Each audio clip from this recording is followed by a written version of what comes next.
Pues a mí me tocó el tema, que es se llama reglamento en la Wicca, o mejor dicho, sería el reglamento de ética en la Wicca. Todos, yo supongo que las personas que estamos aquí ya hemos escuchado alguna vez esta frase que es, haz lo que quieras mientras a nadie dañes, ¿no? Eso es bien conocido como la red de Wicca, o otros lo conocerán como la, entre comillas, única regla que existe entre los que se hacen llamar wiccanos, ¿no? Todos los que nos hacemos llamar wiccanos. Lo cierto es que llevarla a cabo parece sencillo por ser nada más una, pero es más complicado de lo que parece.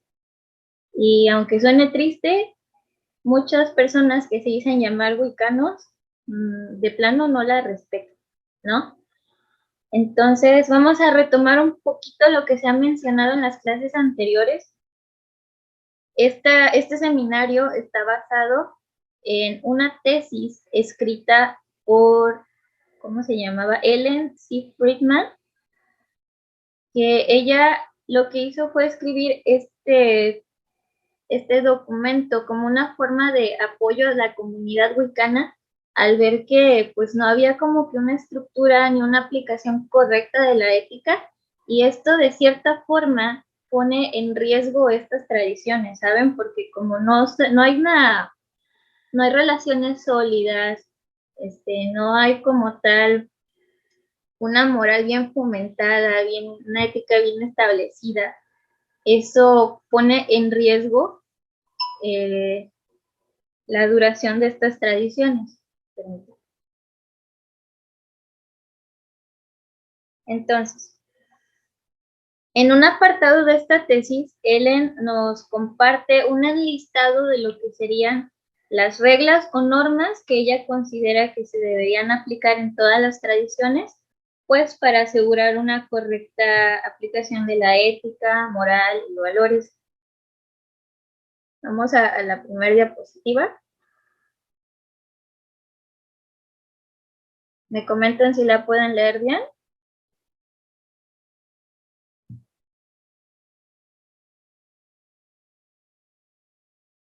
Ok, bueno, este punto se llama aplicabilidad del código de ética.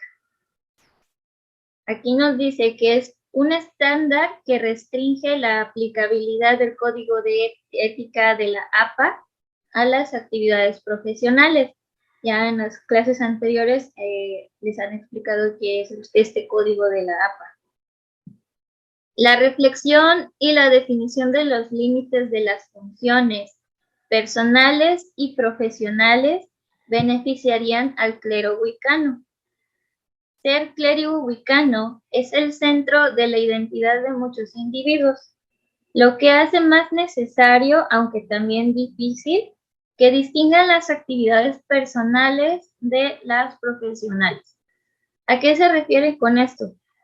Pues de que básicamente el sacerdote wicano, tanto como él como los seguidores o los practicantes, deben de aprender a distinguir los límites que hay entre la vida personal y la profesional. Es muy difícil para alguien que tiene un rol tan importante como el de un sacerdote, de pronto no generar como que un lazo afectivo con las personas que le siguen, porque pues hasta cierto punto tienden a involucrarse un poquito en la vida personal de ellos, porque básicamente pues su labor es ayudarlos y apoyarlos a salir de situaciones que ellos tienen, ¿no? La cosa es de que normalmente a un sacerdote o a un terapeuta se le acercan personas que tienen necesidades como que emocionales o espirituales, ¿no? Y estas personas tienden a proyectar al sacerdote como si fueran una figura paterna o materna. Lo cierto es que tenemos que tener en claro que no son nuestros papás, ni nuestras mamás, ni nuestros hermanos. A veces pueden generarse relaciones de amistad, pero hasta ahí, ¿no? Realmente no es como tal el trabajo de un sacerdote o un terapeuta resolver tus problemas, pero lo que ellos sí pueden hacer es guiarte, aconsejarte y apoyarte moralmente o con información para que tú salgas solito de tu situación, ¿no? Que tú la comprendas y tú tengas las herramientas que necesitas para salir de eso, ¿no? Pero hasta ahí. Entonces, yo quisiera hacerles una preguntita y ustedes pueden activar el micrófono si quieren o pueden escribirlo, pero quisiera hacerles una pregunta. ¿Por qué ¿Por qué creen ustedes que es tan importante tener un código de ética en una tradición? O sea, después de lo que les acabo de comentar, ¿por qué ustedes también piensan que es importante un código de ética?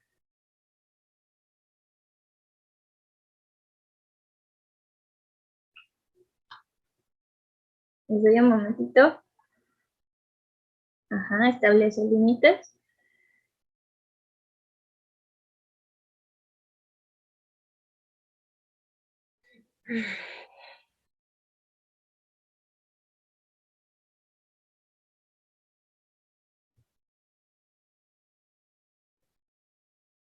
Establece límites que permiten la interacción de las personas. Ajá.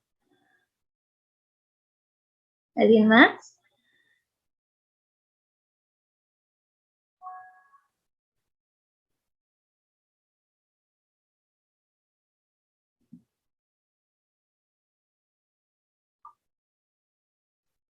Para establecer reglas y asignar los roles. Ajá.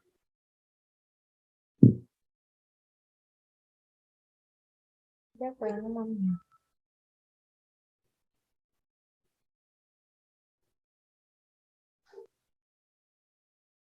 Permite conocer derechos y obligaciones. Sí, muy bien. ¿Alguien más?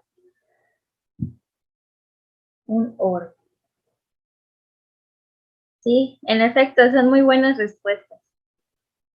Pero fíjense, a mí después de estar leyendo esto, me botó pues, algo que también es muy importante y algo por lo que también sirve muchísimo tener una correcta ética y moral.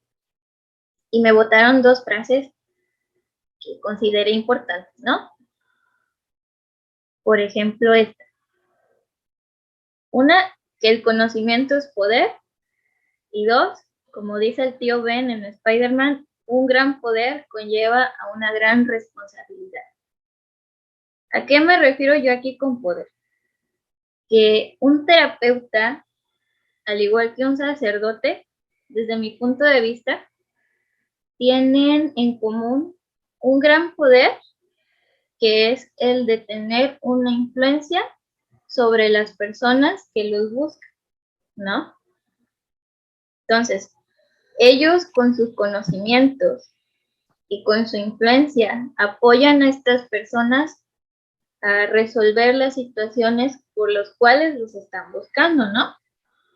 Pero imagínense qué pasa cuando caes en manos de alguien que utiliza esa influencia en su beneficio, que te manipula y tú por fe no te das cuenta, ¿no? Ahorita que, ándale, vamos a tocar el tema de esto de las sectas. Yo les voy a compartir ahorita un enlace de un video que habla del caso de un muchacho que se llama Mark, creo, que él creció en una secta. Por cuestiones de derechos de autor, pues no la puedo reproducir aquí, ¿verdad? Pero aquí se los comparto en el chat. Lo pueden ver cuando ustedes gusten, dura como 3 minutitos. Mientras yo a grandes rasgos de acá les voy a leer qué fue lo que le pasó a Mark y les voy a dar otros dos ejemplos muy famosos de lo que ocasionó tener una mala influencia, ¿no? Sobre las personas. Miren, Mark tenía 5 años cuando su papá decidió llevárselo a él y a su hermana menor de 4 años a vivir dentro de una secta. Su mamá de Mark acababa de fallecer, entonces como que su papá sintió que eso les iba a ayudar mucho, ¿no? Esta secta estaba en una finca que estaba alejada de toda la civilización, toda la sociedad. Y estaba prohibidísimo que la gente de ahí tuviera contacto con el exterior. Las mujeres dentro de la secta tenían prohibido usar maquillaje, usar joyas, cortarse el cabello, y la única vestimenta que podían usar eran vestidos o faldas largas, ¿no? Mark, como estaba pequeño, pues él creció pensando que todo lo que pasaba a su alrededor era normal, hasta que él cumplió 11 años y tuvo un ataque de epilepsia. Lejos de llevarlo al doctor, el líder de la secta dijo que lo que le había pasado era obra del diablo y que para curarse tenía que sacrificarse más por la secta. Ahora bien, ¿cuál era el sacrificio que le pidieron? En raíz de esto que le pasó a Mark, la secta comenzó a presionar al papá de Mark para que él le entregara a su hija menor al líder de la secta. ¿Y qué creen? Dentro de la secta, todos los abusos sexuales eran algo normal.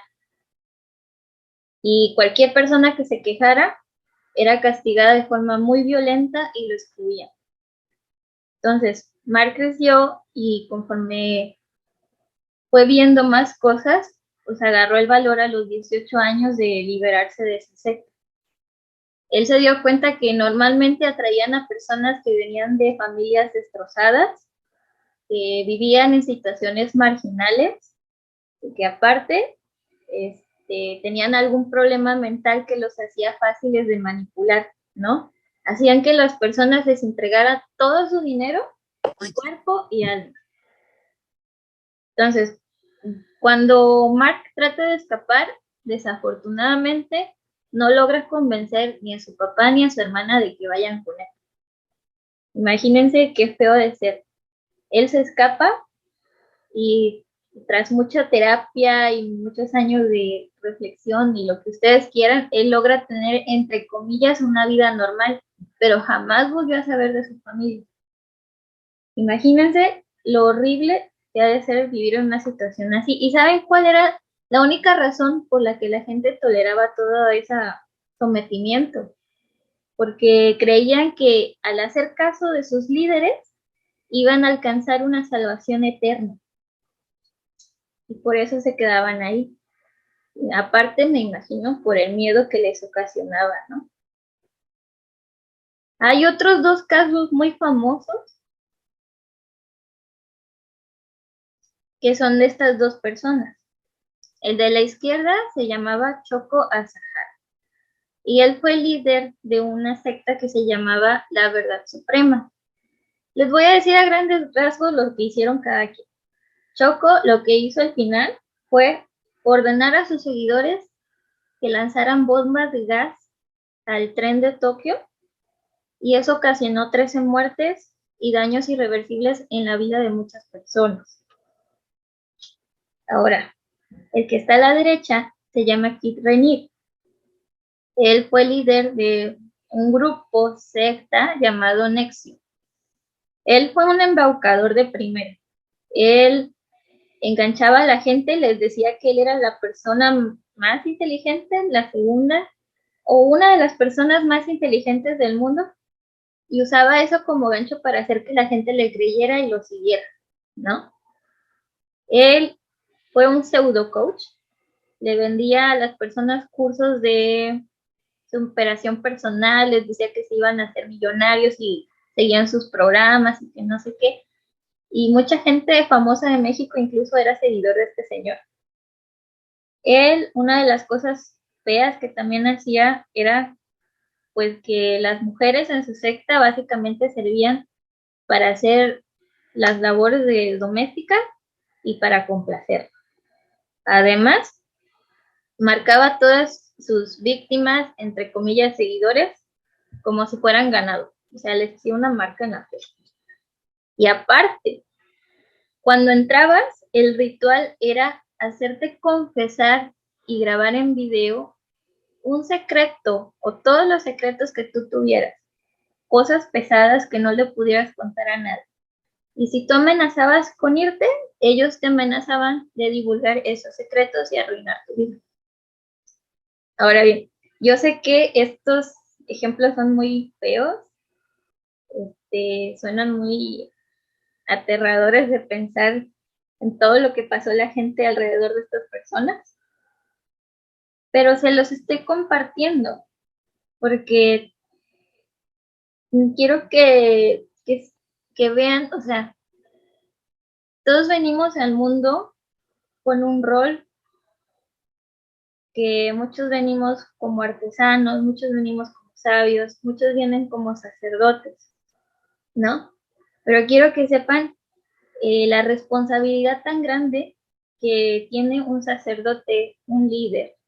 Estas personas se hacían llamar gurús, líder, algunos incluso se hacen llamar Dios, ¿no? Imagínate la responsabilidad tan grande que es tener este papel y hacer un mal uso de tu influencia sobre las personas. Todo a falta de ética, todo a falta de una moral. Imagínate tú estando en una situación tan vulnerable y llegar a manos de una persona así y no poder ver todo el daño que te está haciendo porque le tienes mucha fe, ¿no? Entonces, este tema, el reglamento en la Wicca sirve para que nosotros entendamos qué es lo que no debe hacer un líder, lo que no debe hacer un sacerdote, hasta dónde podemos aceptar que ellos intervengan y como sacerdotes tener la conciencia de la responsabilidad que tenemos sobre la vida de las personas, ¿no? Vamos a continuar. A ver, aquí me comentan algo.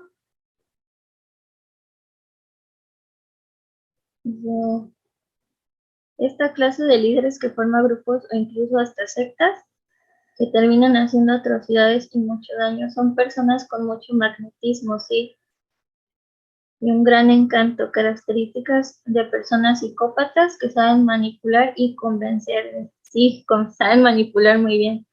Desgraciadamente la Wicca no ha sido ni es excepción para que todo este tipo de personalidades surjan.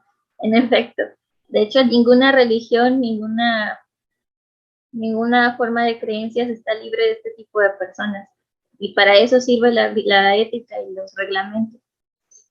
Bueno, vamos a la siguiente diapositiva.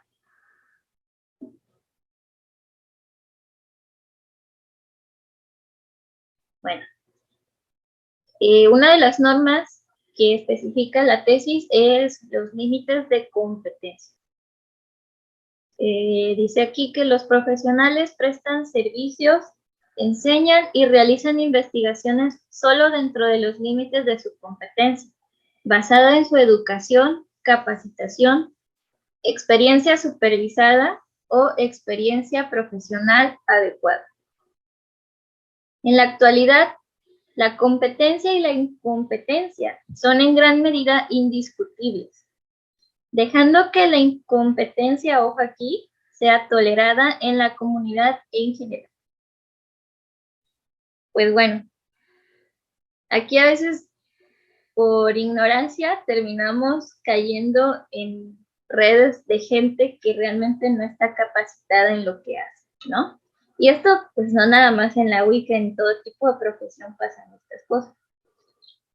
Pero, por ejemplo, en el caso de la Wicca, y de todos los terapeutas, es bien importante que sepan distinguir hasta dónde pueden ellos ayudar a la persona, al paciente que se acerca a ellos. Y porque a veces, no sé, ponle que eres un sacerdote y se te acerca una persona que tiene severos trastornos mentales y a lo mejor no es tu ayuda la que necesita otro tipo de profesionales, ¿no?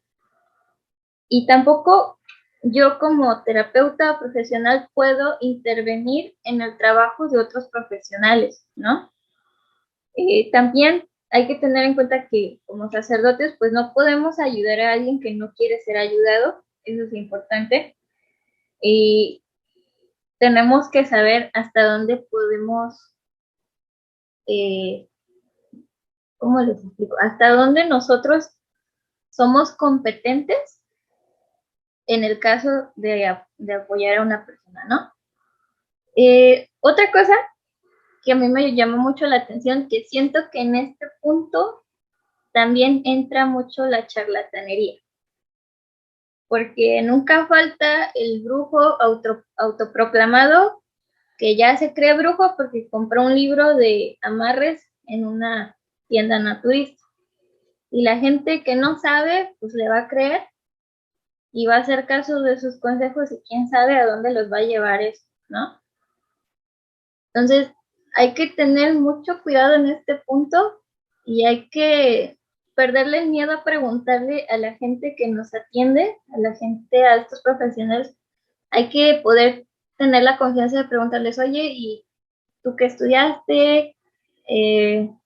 A ver, muéstrame tu certificado, enséñame que sí sabes hacer, o cosas así, ¿no? Porque la verdad se nota mucho cuando estamos en manos de un profesional y en manos de un charlatán. Y algo que siento yo que delata mucho a los charlatanes es que ellos siempre te dicen lo que quieres escuchar, ¿no? Por ejemplo, vas con un pseudo brujo para que te ayude con tus problemas de alcoholismo. El charlatán te va a decir, ah, sí, es que eres alcohólico porque Sutanita te está haciendo un hechizo y te quiere ver mal y quiere que toda tu vida se arruine, ¿no? Pero un profesional te va a decir algo como, es que tú tienes un problema de alcoholismo porque te pasó esto y esto, tú eres responsable de lo que te está pasando. No nos va a gustar y nunca nos gustan que nos digan que somos culpables de lo que nos pasa, ¿no?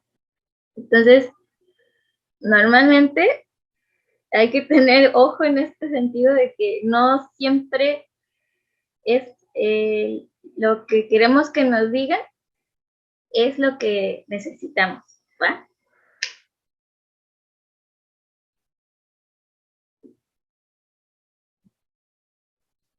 Bien. Otro punto, la norma, es el mantenimiento de la experiencia. Bien, esta norma establece la necesidad de que los profesionales se mantengan al tanto de los avances actuales en su campo y los apliquen de forma competente. Las clases de educación continua deben ser desarrolladas por grupos que sirven a la comunidad rica. Esta norma básicamente habla de que toda persona que brinda un servicio en una tradición o terapeuta, todos, deben mantenerse en constante aprendizaje y capacitación. La pandemia pues ha sido un ejemplo de un reto súper grande de adaptación y de aprender cosas nuevas, ¿no? Por ejemplo, aquí en la Eusofía creo que antes los sabbats y los SBATs se practicaban pues, presenciales, ¿no? Y a partir de la pandemia pudimos adaptarnos y encontramos la forma de celebrar estos eventos en línea. Aparte, este punto que dice de que las clases de educación continua deben ser desarrolladas por grupos que sirven a la comunidad Wicca. Eso es algo que a mí me encanta mucho de la Eusofía porque aquí tienes curso de lo que se te antoje, ¿no? Hay taller para todo lo que quieras aprender y son impartidos por personas que saben del tema y que están verdaderamente preparadas, que tienen un linaje y que lo pueden comprobar, ¿no? Entonces, el hecho de que se pueda comprobar esa preparación es bien importante, ¿no? Algo que también quisiera mencionar es que, por ejemplo, pues yo toda mi vida he sido de dibujar, de pintar, me gusta la música, o sea, estudié diseño gráfico, toda mi vida la he enfocado mucho al arte. Y desde que empecé en Leusofía, me he dado mucho cuenta que la magia el servicio y el autoconocimiento son muy parecidos al arte, si es que no son arte. Y el arte como tal jamás se deja de aprender, jamás, jamás. Porque siempre encuentras un dato nuevo, una técnica nueva que te ayuda a mejorar, que te ayuda a ser mejor a la hora de transmitir ese conocimiento, ¿no? Que te ayuda a perfeccionar. Entonces, al menos en la parte de la magia de la Wicca, sí es bien importante que siempre nos mantengamos en constante aprendizaje.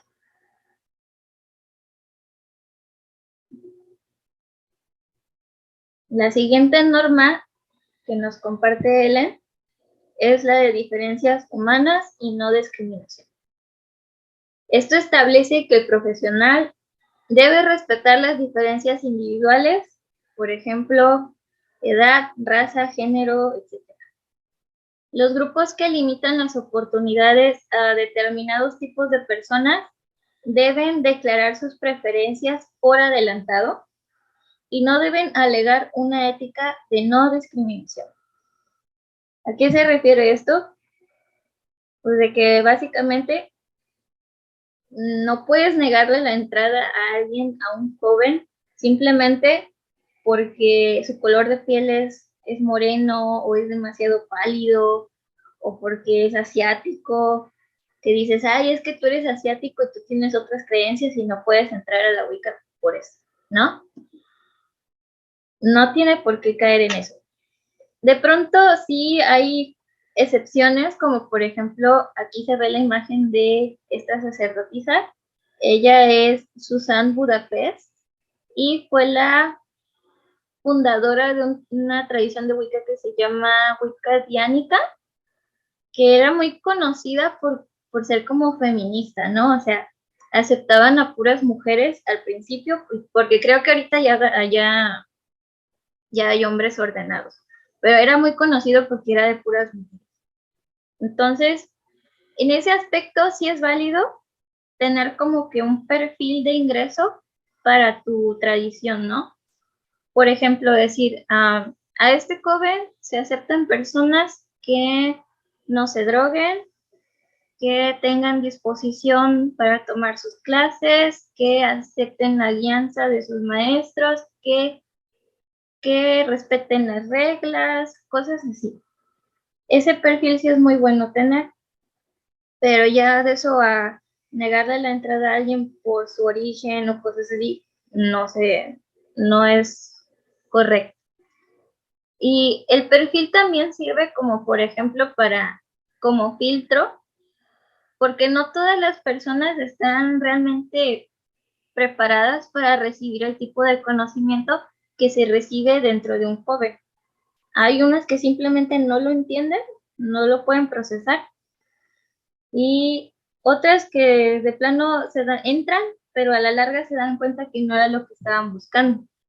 Entonces, sí es bueno hasta ese punto tener un perfil, pero hasta ahí. A ver, aquí me escriben. Ella es algo controversial porque tiene ciertas creencias intolerantes. Sobre Susan Budapest. Primero era feminista y aceptaba a puras mujeres, y luego estuvo más flexible, pero ahora le niega la entrada a sus formaciones a personas que son transgénero. No acepto, por ejemplo, que un hombre se crea mujer. Ándale. Algo así, algo así es como que lo que dice aquí, de que no debes alegar una ética de no discriminación, ¿no? O sea, no puedes decir, sí, a mi joven entra quien sea, y después estar discriminando a las personas porque, yo era hombre, pero ahora me hice mujer, ¿no? No, eso no es correcto. Lo que realmente importa es la conciencia de la persona que quiere entrar a tu curso. O sea, qué tan consciente es y qué tan preparado mental y emocionalmente esté. Ya los rasgos físicos pues quedan muy, muy aparte.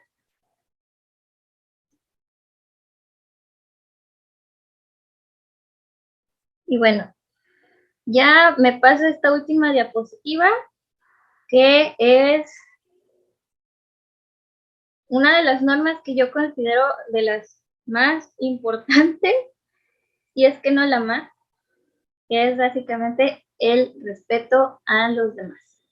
Y como decía Benito Juárez, el respeto al derecho ajeno, o mejor dicho, también a la vida ajena, es la paz. ¿Qué dice aquí? En sus actividades relacionadas con el trabajo, los profesionales respetan el derecho de los demás a tener valores, actitudes y opiniones que se difieren de los suyos. El hecho de que es muy difícil para muchas personas, irónicamente, respetar esta regla es el origen de muchas guerras, incluyendo las guerras de brujas. Entonces, gracias a que no se lleva a cabo esto, es que las comunidades de Wicca están como que en constante guerra entre sí. Todos sabemos la historia de las brujas y todos sabemos que fueron muy perseguidas y fueron muy lastimadas en su tiempo, pero ahora irónicamente son las mismas brujas las que se lastiman y las que se tiran tierra, ¿no? Y todo es porque no se respetan. Hay que tener en cuenta que el respeto empieza con uno mismo y después podemos expandirlo hacia los demás. Entonces, el incumplimiento de esta regla tan sencilla es lo que causa tanto caos, ¿no?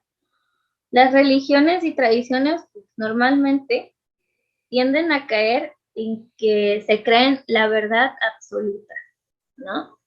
Y a veces tienden también a menospreciar o invalidar las creencias de las personas que practican otras religiones.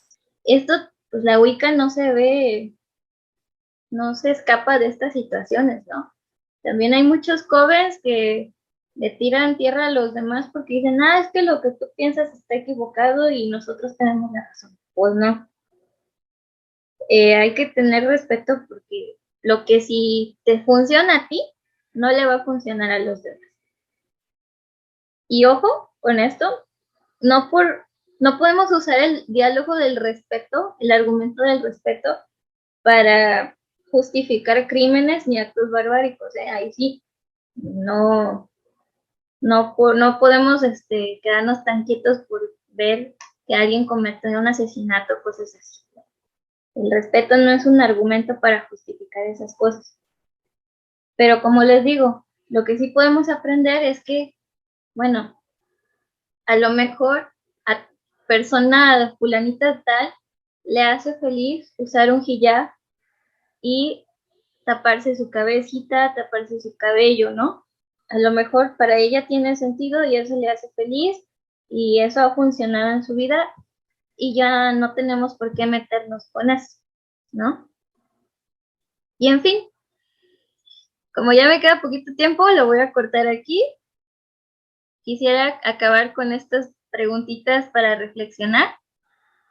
Si quieren lo pueden anotar y mañana lo contestan en la clase de la maestra Dain, que es básicamente preguntas sobre qué es el respeto para mí, cómo aplico este valor en mi día a día y de qué manera me he faltado el respeto a mí mismo y cómo esto ha afectado a mi vida. ¿Ok? Sí me interesaría muchísimo que reflexionen en esto y espero escuchar sus reflexiones, sus respuestas en la clase de mañana. Los esperamos con mucho gusto y muchas gracias por acompañarnos, ¿sale?